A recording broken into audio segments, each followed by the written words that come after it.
à 3 qu'on a écouté intégralement comme j'avais promis. Et comme j'avais promis aussi, mon invité suivant à partir de 18h08 est Monsieur Jamel Msalem, qui est le président de la Ligue tunisienne des droits de l'homme. Bonsoir, Si Jamel.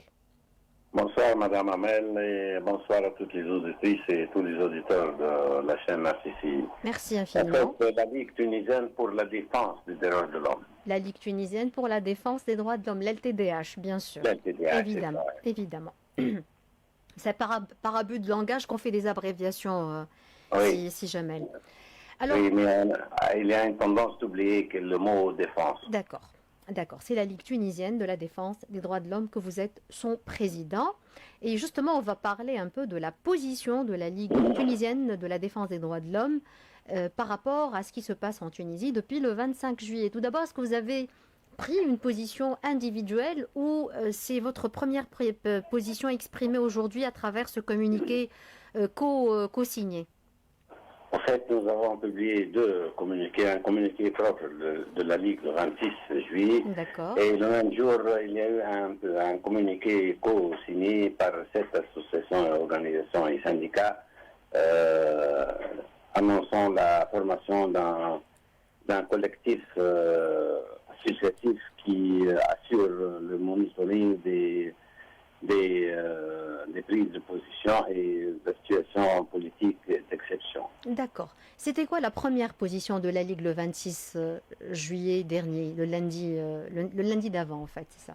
En fait, c'est toujours la même position, parce que nous avons annoncé notre position de compréhension de la situation d'urgence, de danger imminent sur la Tunisie et l'application de la loi de l'article 80 de la Constitution, quoique l'article 80, bien sûr, il n'y a pas toutes les conditions de son application, puisqu'il ne stipule pas la dissolution de l'ARP, de la donc du Parlement, et aussi qui stipule la tenue permanente, De la session parlementaire, justement. parlementaire Oui. et une vigilance Et le maintien du du gouvernement.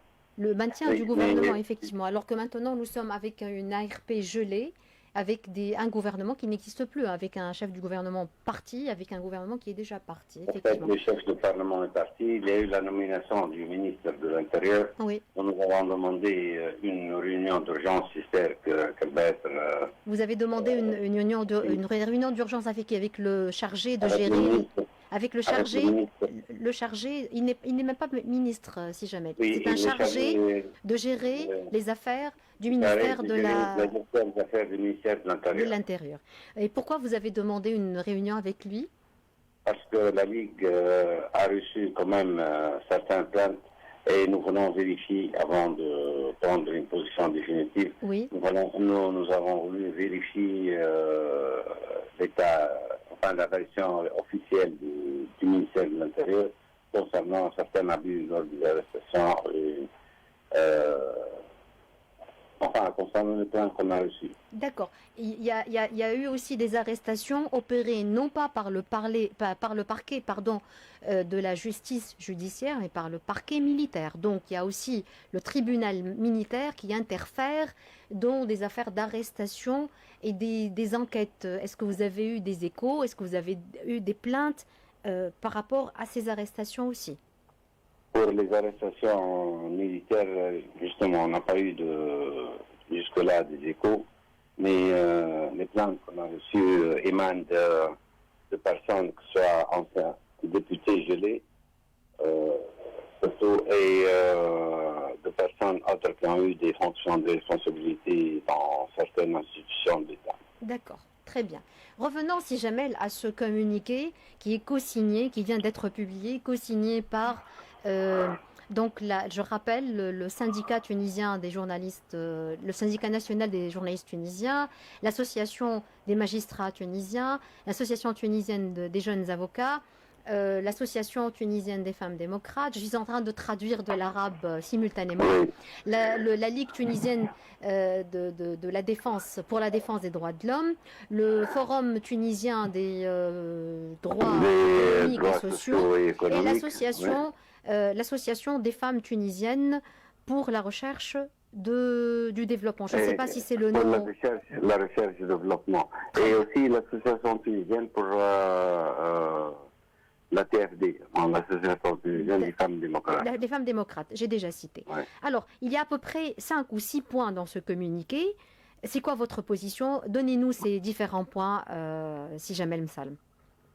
En fait, le communiqué a rappelé un peu le soutien total du mouvement de la population tunisienne, du peuple tunisien, lors du 25 juillet, soit pendant la journée ou pendant la nuit, qui demande le départ du système qui gouvernait la Tunisie depuis une dizaine d'années. Oui. Donc, on a fait un petit rappel du mouvement du mois de juin, du mouvement des jeunes, des quartiers des héritiers, des régions antérieures, des jeunes au moment, pendant le 10e anniversaire de la Révolution. Et bien entendu, on a rappelé que ces mouvements-là sera démarré le 25 juillet et donc le résultat d'un ras-le-bol. D'un ras-le-bol général, au fait. Ras-le-bol général, en fait.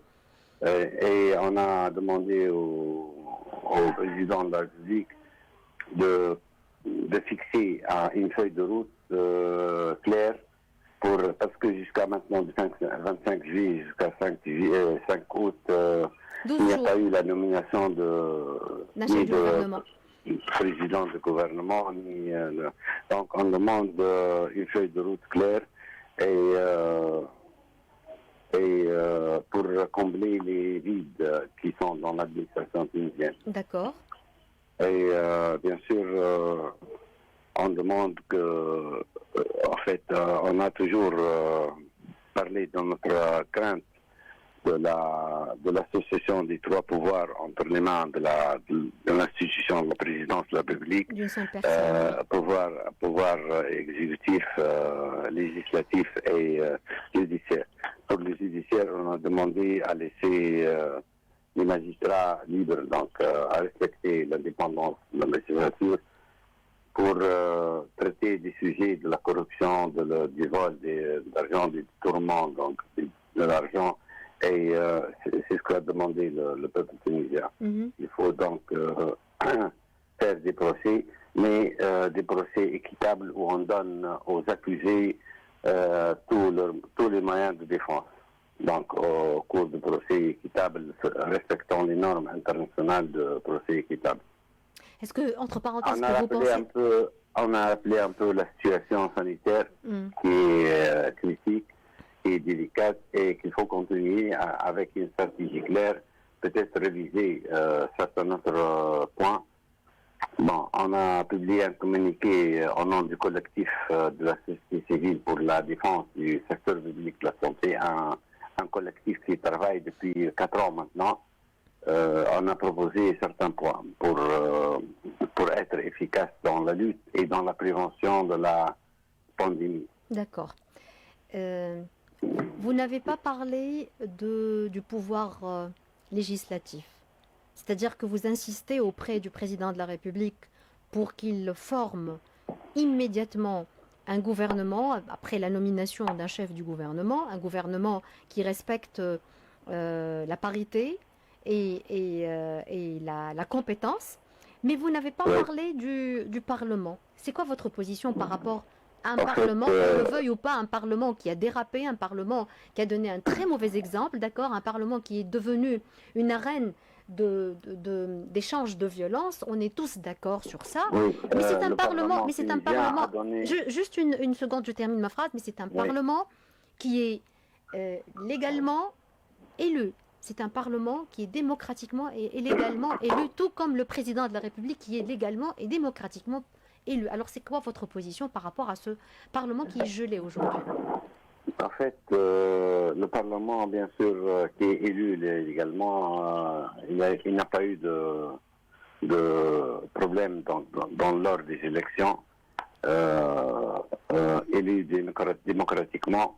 Et bien sûr, il y a un rapport de la Cour des comptes, la Cour des comptes qui stipule que certaines listes a utilisé donc de l'argent sale, et nous demandons immédiatement de commencer d'ouvrir le procès de ce rapport de la Cour des comptes. Parce que les élus qui ont travaillé depuis 2019, peut-être il y a un certain nombre d'élus, femmes et hommes, qui pratiquement n'ont pas le droit de siéger là. Et de toute façon, toute la période de la prestation du Parlement, il n'y a eu que des messages négatifs. D'accord. Le dernier point, si jamais El Msalem, dans votre communiqué est co-signé avec un certain nombre d'autres associations de la société civile, parle de la souveraineté tunisienne et d'un refus catégorique de toutes sortes d'ingérences étrangers et de toutes sortes d'alignements de toutes sortes d'alignements sous un axe politique régional ou un autre. Pourquoi est-ce que vous avez parlé de ça? Est-ce que vous voyez qu'il y a de l'ingérence ou est-ce que vous voyez que la Tunisie change de position? Elle n'est plus un pays non aligné, elle devient un pays aligné? Nous avons toujours milité pour une indépendance réelle et réelle de la Tunisie vis-à-vis des différentes formes d'associations, d'alignement et d'allégeance, au fait. D'alignement et bien sûr, ça sur le plan régional ou sur le plan international. Oui.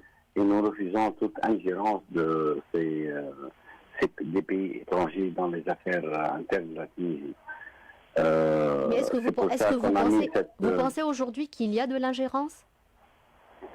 Oui, mais peut-être il y a eu certaines personnes qui ont demandé en fait l'intervention ou l'interdiction d'aide et de matériel médical et de vaccins. Et ça, c'est grave. Nous constatons que c'est grave. C'est la demande à une ingérence dans les affaires internes de la Tunisie. Bien sûr, il y a un autre point. Nous avons demandé la constitution d'une commission qui doit donc une voir constitution d'investigation, en fait. Oui. D'investigation dans les affaires de corruption. De corruption depuis 2011. Et aussi tous les dons et tous les prêts qui ont été octroyés à la Tunisie pour voir l'issue de ces dons. Donc c'est un audit, en fait. Vous demandez un audit. Oui, un audit sur les donations internationales et les prêts. Et les prêts aussi, d'accord. Très bien. Et nous avons demandé donc la constitution d'une commission d'audit, en fait. Très bien. Oui. Vous voulez ajouter autre chose, si jamais El Msalem? Non, mais je rappelle aux auditrices et aux auditeurs que la Ligue tunisienne a une permanence pour recevoir toutes les plaintes si jamais il y a une violation des droits individuels ou des droits publics, des droits, tous les droits et des libertés individuelles et publiques. D'accord. Est-ce que vous êtes en contact? Nous sommes là pour militer et pour faire face à ces violations, que ce soit en publiant des communiqués, que ce soit en contactant les responsables des différents départements responsables. Une toute dernière question, si jamais El Msalem, est-ce que vous êtes en contact tout le temps avec Kais Saïed, le président de la République? Est-ce qu'à chaque fois que vous demandez de le voir, il vous reçoit? Est-ce qu'il vous écoute? Est-ce qu'il vous convoque aussi pour discuter avec vous? En fait, nous avons soulevé ce point avec le président et il a dit à tout moment, il suffit de téléphoner, donc il va nous recevoir pour que soient présentées des suggestions ou présenter des propositions. Il est ouvert, il a dit qu'il est ouvert à toutes les propositions. Et j'espère que c'est le cas. De toute façon, nous n'avons pas encore collecté assez de dossiers pour voir le président une autre fois. D'accord. Merci infiniment. Si jamais El Msalem, je rappelle que vous êtes le président de la Ligue tunisienne pour la défense des droits de l'homme. À très bientôt. Au revoir.